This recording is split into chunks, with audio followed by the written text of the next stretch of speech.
पाकपतन से खबर शामिल करते हैं। मलिक वहीद अहमद की रिपोर्ट के मुताबिक निज़ाबाजी नवाबों का खेल जारी है। निज़ाबाजी के मुकाबलों में मुल्क भर से शाहसवार अपने कीमती घोड़ों के साथ अपनी कारकर्दगी का मुजाहरा कर रहे हैं। निज़ाबाजी देखने आए शौकीन पर परफॉर्मेंस देखकर दाद दिए बगैर ना रह सके।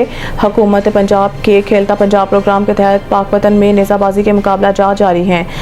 सिंगल सेक्शन 4 सेक्शन 8 के मुकाबले हुए। निज़ाबाजी के इन मुकाबला जात में मुल्क भर से आई टीमों और कीमती घोड़ों ने हिस्सा लिया। निज़ाबाजी पाकिस्तान का सकाफती और एक नवाबी खेल तस्वुर किया जाता है।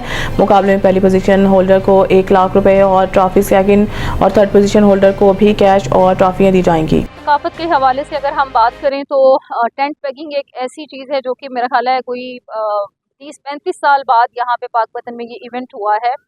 एक वक्त था कि जो यहाँ पे घुड़सवारी के हवाले से, नेज़ाबाजी के हवाले से बहुत फ्रीक्वेंट एक इवेंट्स हुआ करते थे, बट यहाँ पे लोगों की भरपूर फरमाइश पे, पार्लियामेंटेरियंस की भरपूर फरमाइश पे और पंजाब की जो ख़ास तौर पे साउथ का एरिया है उसकी सकाफत को मद्देनज़र रखते हुए ये रॉयल गेम जो है ये यहाँ पे दोबारा से हमने शुरू करवाया है। और मुझे उम्मीद है कि इससे हमारे जो पाकपतन के लोग हैं वो पूरी तरह से महसूस भी होंगे और इसमें अपना भरपूर किरदार भी अदा करेंगे। Thank you.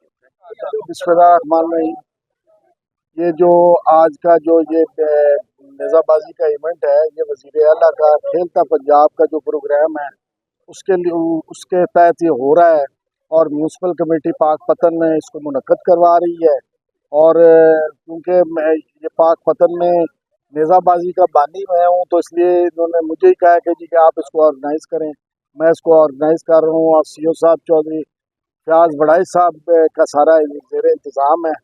और इंशाल्लाह ताला इसी तरीके से जिस तरह के नियामत रज़ा ने आपको बताया है कि इंटरनेशनल लेवल पे भी इस गेम की पहचान है। पाकिस्तान 2-3 दफ़ा जनाब गोल्ड मेडल इसमें जीत चुका है और इसको जनाब ना अभी जो सरपरस्ती इसकी सरकारी सतह पे जो हो रही है वो पाकिस्तान रेंजर्स कर रही है।